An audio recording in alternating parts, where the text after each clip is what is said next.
మన ప్రభు అయిన యేసుక్రీస్తు నామంలో మీ అందరికి కూడా నా హృదయపూర్వక వందనాలు. అసలు మనం దీవించబడాలి అంటే మనం ఏం చేయాలి? దేవుని వాక్యం ఏం చెబుతుంది? మనకు దీవెన రావాలి అంటే, అభివృద్ధి చెందాలి అంటే ఏం చేయాలి అనేది మనం దేవుని యొక్క వాక్యం ద్వారా తెలుసుకుందాం. ప్రియమైన దేవుని బిడ్డలారా, యోబు గ్రంథము 22వ అధ్యాయం 23వ వచనం. సర్వశక్తుని వైపు నువ్వు తిరిగిన ఎడల నీ గుడారములో నుండి దుర్మార్గమును దూరముగా తొలగించిన ఎడల నీవు అభివృద్ధి పొందేదవు. చాలు. దేవుని వాక్యం మనకు సెలవిస్తుంది ఏంటంటే, ప్రియమైన దేవుని బిడ్డలారా, మొదటిగా దేవుని వైపు తిరగాలి మనం. అసలు అన్నిటికన్నా కూడా మొదలై చాలా మంది ఏమనుకుంటారంటే, ఈ పాపం అనేది మానుకున్నాక వస్తాను దేవుడి దగ్గరికి అంటారు. దేవుడు ఏం చెబుతున్నాడు? ముందర నువ్వు తిరుగురా అబ్బాయి, నా దగ్గరికి వస్తేనే నీకు పాపం తీసేసేది. నీ వల్ల ఇద్దా? ఎవరి వల్ల కాదు. తాగుబోతోళ్ళు ఏమంటారు తెలుసా? ప్రార్థనకి రాన్నా అని మనం అడిగామనుకో, ఈ తాగుడు ఆపేసి నాకు వస్తానయ్యా అంటాడు. ఆ తాగుడు ఆపేయటానికే నిన్ను రమ్మంటున్నాం అయ్యా అంటాం మనం. ఆ తాగుడు ఆగిపోవాలంటే నువ్వు దేవుడి సన్నిధికి వచ్చే ఆ దేవుని యొక్క శక్తి ఆ తాగుడు నుండి నిన్ను విడుదల చేసిద్ది. ఎస్ ప్రియమైన దేవుని బిడ్డలారా, కాబట్టి నువ్వు తిరుగు, ముందు దేవుడి వైపు తిరుగు.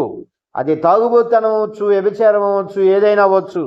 చాలా మంది ఏమంటారంటే పరిశుద్ధంగా ఉండి వెళ్ళాలి మనం అంటారు. కరెక్టే, పరిశుద్ధంగా ఉండాలి. దేవుడు ఇష్టపడేది పరిశుద్ధుల్ని. పాపాత్మురాలైన స్త్రీ ఉంది. పాపాత్మురాలైన స్త్రీ ఉంది. ఆ స్త్రీని దేవుడు ఏమన్నాడు? అమ్మాయికి పాపం చేయవాకు. దేవుడి సన్నిధికి వచ్చినాక, దేవుడి వైపు ఆమె తిరిగినాక ఇక నువ్వు చేయవాక అన్నాడు. అంతేగాని నువ్వు ముందు అన్ని మానిరా అలా. చాలామంది ఏం చేస్తారంటే వాళ్ళ జీవితాలు అలా చేస్తూ ఉంటారు. కొంతమంది సుంకరులు, పరిసయ్యులు, మరి శాస్త్రులు, వీళ్ళందరూ పరిసయ్యులు, శాస్త్రులు ఏమన్నారు? ఒక అతని ఇంటికి భోజనానికి వెళ్తే అక్కడ ఒక స్త్రీ ఆయన పాదాలు కడుగుతున్నప్పుడు ఏమంటారంటే, ఈమె పాపాత్మురాలైన స్త్రీ కదా, ఆ మాత్రం తెలీదా యేసు ప్రభువుకి? ఆ పాపాత్మురాలైన స్త్రీ అని తెలీదా అని అంటాడు. దేవుడు సెలవిస్తాడు, అక్కడ గొప్పగా సెలవిస్తాడు. నేను పాపుల కొరకే వచ్చానంటాడు. అంతేకాదు, నేను వచ్చినప్పుడు కాళ్ళకి నీళ్ళు ఇవ్వలేదు, మీరు నన్ను గౌరవంగా కూర్చోమనలేదు, ఇవన్నీ చేయలే. కానీ నేను వచ్చిన కానండి ఆమె కన్నీటితో ప్రార్థన చేస్తుంది, కన్నీటితో ఆమె కళ్ళ నీళ్ళతో నా పాదాలు కడిగింది అని యేసు ప్రభు వారు చెబుతారు. కాబట్టి ప్రియమైన దేవుని బిడ్డలారా, అన్నిటికన్నా ముఖ్యమైనది దేవుని వైపు తిరగటం. మనిషి దేవుని వైపు తిరగాలి. దేవుని వైపు, ఆ సర్వశక్తుని వైపు నువ్వు తిరిగిన ఎడల నీ గుడారములో నుండి, అప్పుడు ఇక దేవుడి సన్నిధిలో కూర్చున్నాక నీ గుడారం అంటే ఈ శరీరం. గుడారం అంటే ఇల్లు కాదు, ఈ శరీరం. నీ శరీరంలో ఉన్న దుర్మార్గాన్ని దూరంగా తొలగించాలి. ఈ శరీరంలో అనేక దుర్మార్గాలు ఉంటాయి. ఒక దుర్మార్గం కాదు, అనేక దుర్మార్గాలు ఉంటాయి. తాగుతారు, తిరుగుతారు. అంతేకాదు, అవి కనపడే దొంగతనం చేస్తారు, అబద్ధాలు ఆడతారు. ఇవన్నీ కనబడతా ఉంటాయి, తెలుస్తూ ఉంటాయి. అసూయ, ద్వేషం, క్రోధం, మదం, మత్సరం, ఇవన్నీ చాలా భయంకరమైనవి అన్నీ కూడా ఉంటాయి. వీటన్నిటిని కూడా తొలగించేసుకోవాలి. దుర్మార్గం ఇదంతా కూడా. ఈ దుర్మార్గపు, ఈ లోక సంబంధమైనది ప్రతిదీ కూడా దుర్మార్గమేనండి. ఈ లోక సంబంధమైనది ఏదైనా అవ్వచ్చు, ప్రతిదీ కూడా దుర్మార్గమే. ప్రతిదీ కూడా దుర్మార్గమే. తియ్యటి మాటలు చెప్పడం, డూప్లికేట్ మాటలు చెప్పడం కూడా దుర్మార్గమే నాకు తెలుసు. ప్రతిదీ దేవుడి మీద ఒక ఆధారపడడం తప్ప ప్రతిదీ కూడా దుర్మార్గం కిందే వచ్చింది అండి. మన సొంత ఆలోచన చేసినా కూడా దుర్మార్గం కిందే వస్తుంది. కాబట్టి ప్రియమైన దేవుని బిడ్డలారా, మనం ఏం చేయాలి? ఈ దుర్మార్గాన్ని తొలగించేసుకోవాలి. ఈ దుర్మార్గాన్ని తీసేసుకోవాలి. వివేకం కలిగి నడుచుకోవాలి. జ్ఞానం కలిగి నడుచుకోవాలి. అందుకే యేసు ప్రభు వారు ఏమన్నాడు? పాముల వలె వివేకం కలిగి, పావురం వలె నిష్కపటమైన మనసు కలిగి ఉండాలి. సామాన్యమైన విషయం అండి. పాముల వలె వివేకం అంటే కొంతమంది దుర్మార్గులు ఉంటారు, కొంతమంది చెడగొట్టే వాళ్ళు ఉంటారు, సంఘాన్ని దెబ్బతీసే వాళ్ళు ఉంటారు, సంఘాన్ని మరి అన్ని విధాల ఇబ్బంది పెట్టే వాళ్ళు ఉంటారు, సంఘ క్షేమాన్ని చేసే వాళ్ళు ఉంటారు. మరి వాళ్ళ ఎల్ల మనం జాగ్రత్తగా నడుచుకోవడం అనేది మంచి మాట. వాళ్ళ ఎల్ల మనం ఎలా నడుచుకోవాలి? జాగ్రత్తగా నడుచుకోవాలి. ఎందుకంటే వాళ్ళ మనస్సు విషయంతో నిండి ఉన్నది కాబట్టి, వాళ్ళ మనస్సు కపటంతో నిండి ఉన్నది కాబట్టి, మనం కూడా జాగ్రత్తగా, మనం కపటం లేకపోయినా పర్లేదు కానీ మన జాగ్రత్త మనం ఉండటం అనేది చాలా మంచిది ప్రియమైన దేవుని బిడ్డలారా. కాబట్టి ప్రియమైన దేవుని బిడ్డలారా, ముందల మనలో ఉన్న దుర్మార్గాన్ని తొలగించేసుకుందాం. మనలో ఏమైతే దుర్మార్గం ఉందో దాన్ని తీసేసుకుంటే మనం అభివృద్ధి చెందుతామని దేవుడు చెబుతున్నాడు. కాబట్టి ఏం దుర్మార్గాలు ఉంటాయి మనిషి హృదయంలో? ఏం దుర్మార్గాలు ఉంటాయి? దేవుడు చెప్పే మాట ఏంటంటే, మనం చాలా మంది ఏమంటారంటే, ఏది పడితే అది తినకూడదయ్యా, అల్లానికి వెళ్తే మరి శాపం వచ్చిద్ది, పాపం వచ్చిద్ది, పంది మాంసం తినకూడదు, గాడిద మాంసం తినకూడదు, ఇవన్నీ తినకూడదు, అయ్యో తినకూడదు అని చెప్పుకుంటా ఉంటాం. అటన్నిటికన్నా యేసు ప్రభు వారు చెప్పింది ఏంటంటే, అన్నిటికన్నా ఇది ఓకే, పంది మాంసం తినవాకు, నీకు ఇష్టం లేదు తినొద్దు, గాడిద మాంసం తినవాకు, నీకు ఇష్టం లేదు తినవచ్చు. కొంతమంది అసలు మాంసం అనేది తినకుండా ఉంటారు, మంచిదే, దానివల్ల ఇబ్బంది ఏం లేదు. వాటన్నిటికన్నా కూడా దేవుడు చెప్పే మాట ఏంటంటే, నీ నోట్లో నుండి వచ్చే భయంకరమైన వాటిని జాగ్రత్తగా నీవు చూసుకోవాలి. ఈ హృదయంలో నుండి వచ్చే పాపంతో సమానం అన్నాడు. మనం ఏదన్నా అబద్ధం చెబుతాం, అది పాపం. అబద్ధం దేవుంది, అబద్ధం చెప్పని మనిషి ఉండడా ఈ భూమి మీద అనుకుంటాం మనం. చాలా వాస్తవంగా కూడా ఆలోచిస్తే అబద్ధం చెప్పకుండా బతకలేమేమో అనిపించింది. వాస్తవంగా ఆలోచించండి, అబద్ధం చెప్పకుండా మనం బతకలేమేమో అనిపించింది. కానీ యేసు ప్రభు ఏం చెబుతున్నాడు? అబద్ధమునకు జనకుడు ఎవరు అంటున్నాడు? సాతానుడు, అపవాది నుండి వచ్చింది అన్నాడు. కాబట్టి మనం అది కూడా జాగ్రత్తగా ఉండాలి. మనం అబద్ధం అలా వస్తున్నాయి, ఒక్కోసారి వస్తాయి, అబద్ధాలు వస్తున్నాయి. మనం ఏం చేయాలి? ప్రభువా, ఈ అబద్ధాలు మాట్లాడకుండా చేయి నాయనా, అలాంటి మనసు నాకు లేకుండా చెయ్యి, అలాంటి సందర్భం కూడా నాకు రాకుండా చెయ్యి అని దేవుడు పాదాలు పట్టుకొని ఏడ్చి అడగాలి. అబద్ధాలు తీసేసుకోవాలి. అసూయ వచ్చింది. అసూయ ఇది ఎవరికి కనబడదు, ఇది ఎవరికి కూడా కనబడదు. లోన అసూయ ఉండదు, పైకి బాగుంటారు. ఈ అసూయని కూడా తీసేసుకోవాలి. దీన్ని జయించాలండి. ఎవరి మీద అసూయ పడద్దు, బిడ్డల మీద అసూయ పడద్దు, కోడల మీద అసూయ పడకూడదు, పక్కింటి వాళ్ళ మీద కూడా అసూయ పడదు. కానీ ఎవరు తిప్పలాలను పెడతా ఉంటారు, ఎవరి తీర్పు వాళ్ళు అనుభవించాల్సిందే. అది మట్టి గుర్తుపెట్టుకోవాలి మనం. ఎవరి తీర్పు, ఎవరి క్రియలు చొప్పున వాళ్ళకి తీర్పు వస్తుంది, వాళ్ళు అది అనుభవించాల్సిందే, దాంట్లో డౌట్ లేదు. మనం మట్టికి దేవుడి సన్నిధికి వస్తున్నాం కాబట్టి నేను చెప్పేది ఒకే ఒక మాట, దేవుడి మీద ఆధారపడి వాటన్నిటిని తొలగించుకుంటూ వెళ్ళిపోవాలి. అదే ఆశీర్వాదం అంటే అసలు సామాన్యమైన విషయం కాదు. నీకై నువ్వు వీటిని ఇడిచిపెట్టాలన్నా ఇడిచిపెట్టలేవు. ఏదో ఒక క్షణంలో అబద్ధాలు ఆడతాం, ఏదో క్షణంలో అసూయ పడతాం, ఏదో క్షణంలో ద్వేషిస్తాం మనుషుల్ని. టేక్ ఈజీ తీసేసుకోండి అన్ని. దేవుడే ఉన్నాడు, దేవుడికి అసాధ్యమైన దేవుడు. అసలు మనం దేవుడిని నమ్మి మనం ప్రార్థనకు వస్తున్నాం కదా, ఎవరు నన్ను నమ్మి వస్తున్నాం? మనం దేవుడిని నమ్మి వస్తున్నాం. నీ జీవితంలో ఏ అద్భుతం చేయాలన్నా కూడా దేవుడే చేస్తాడండి, తప్పనిసరిగా చేస్తాడు. ఆ దేవుడు చేయాలి అంటే ఏంటి మార్గం? మనం ఈ దుర్మార్గాన్ని తొలగించుకోవాలి. ఈ దుర్మార్గం మన వల్ల ఇద్దా తొలగించుకోవడం? మనుషుడి వల్ల ఇద్దా? కాదండి, ఎవరి వల్ల కాదు, ఎవరి వల్ల కూడా కాదు. బైబిల్లో ఒక మాట ఉంది, తన కుమారుడు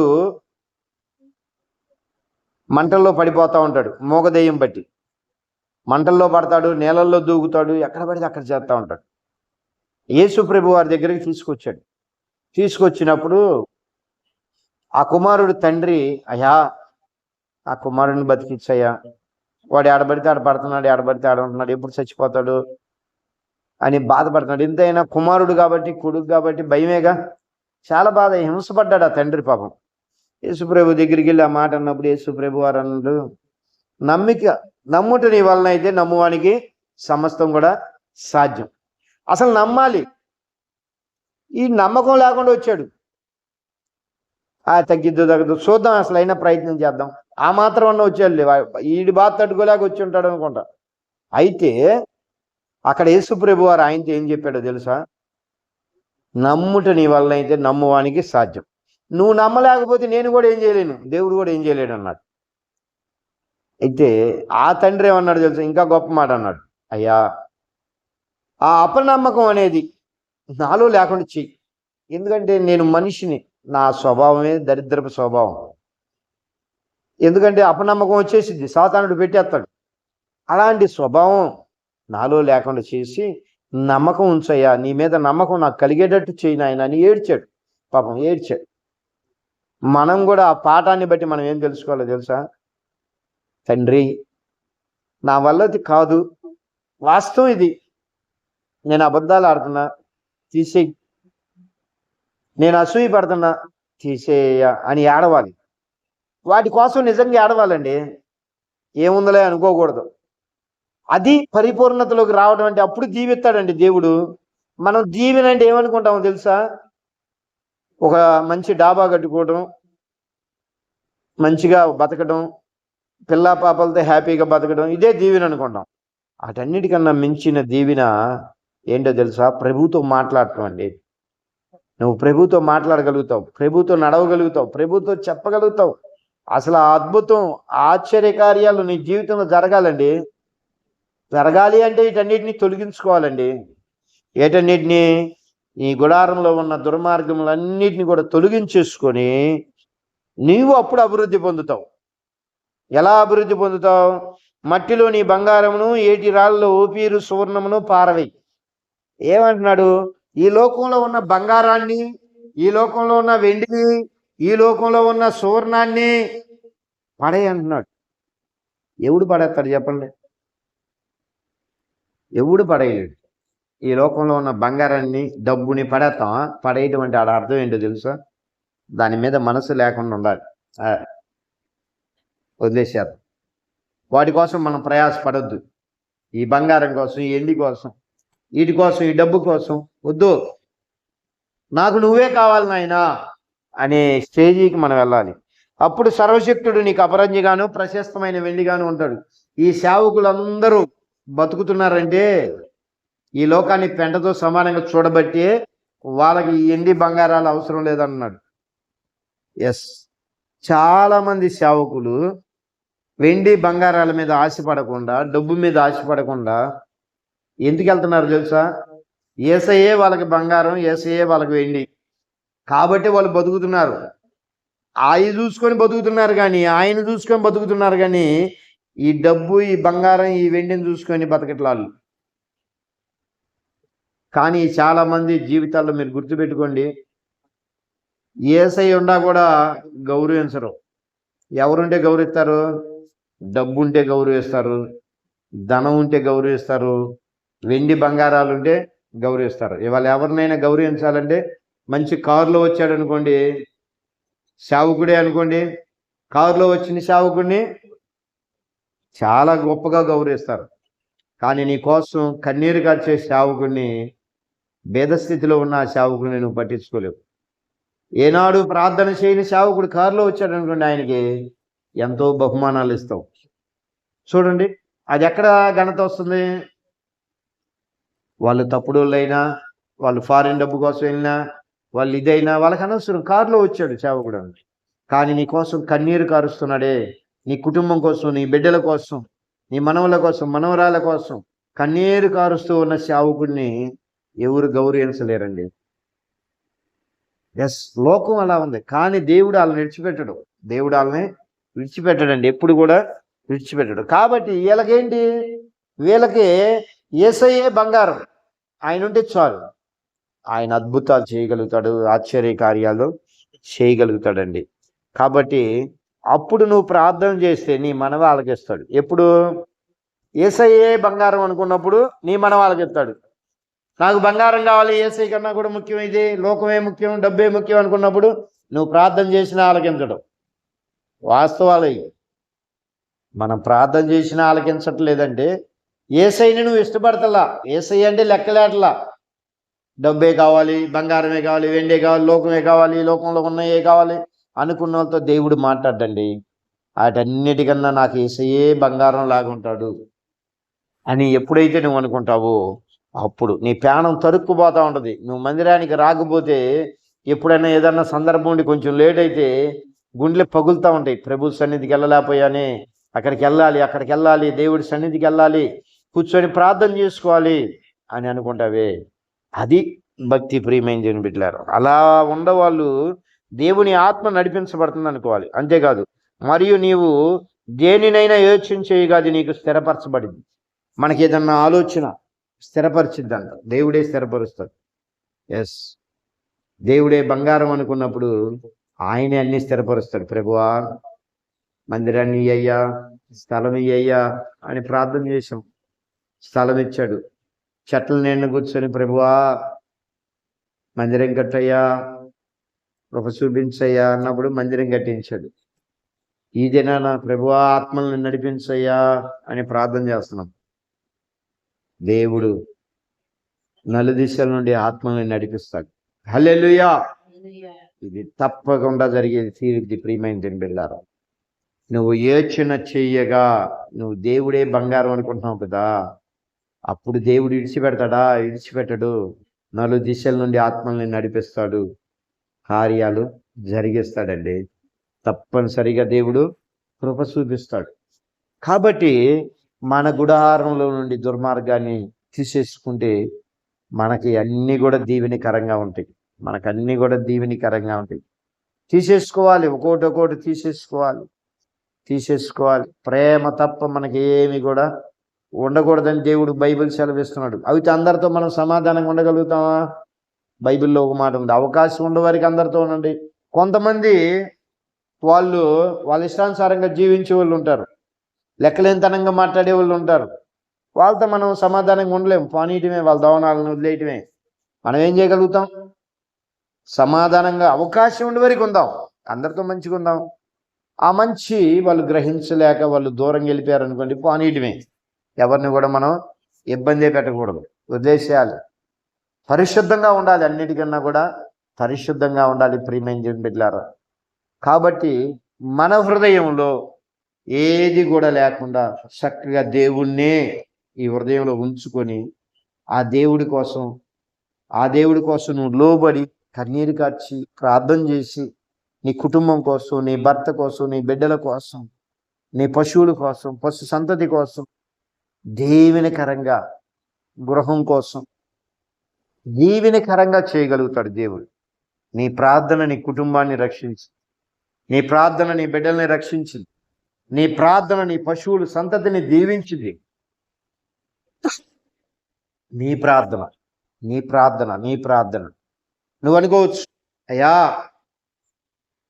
నేను చేసే ఒక్క ప్రార్థన దీవించబడిద్దే. తప్పనిసరిగా వాళ్ళు కూడా మారు మనసు పొంది రక్షింపబడతారు.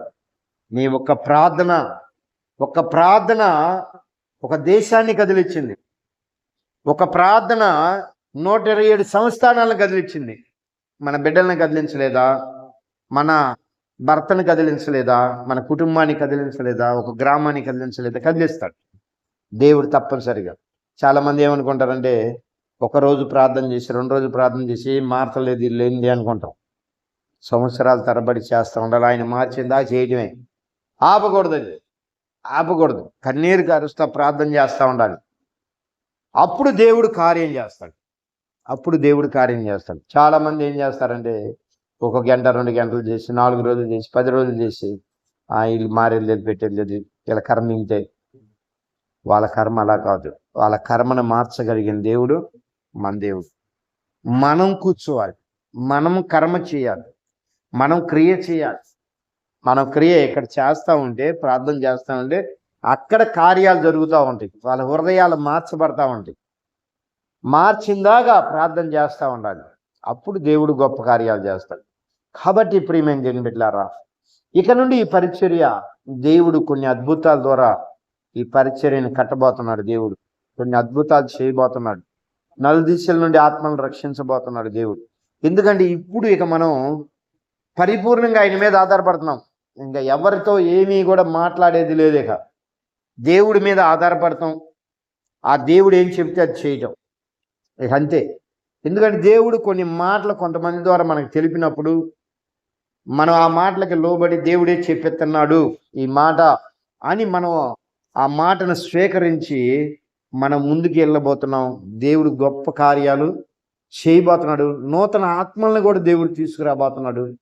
గొప్ప సంఘంగా, గొప్ప మినిస్ట్రీగా దేవుడు దీవించబోతున్నాడు. ఈ వాక్యాన్ని దేవుడు దీవించునుగాక. ఆమేన్.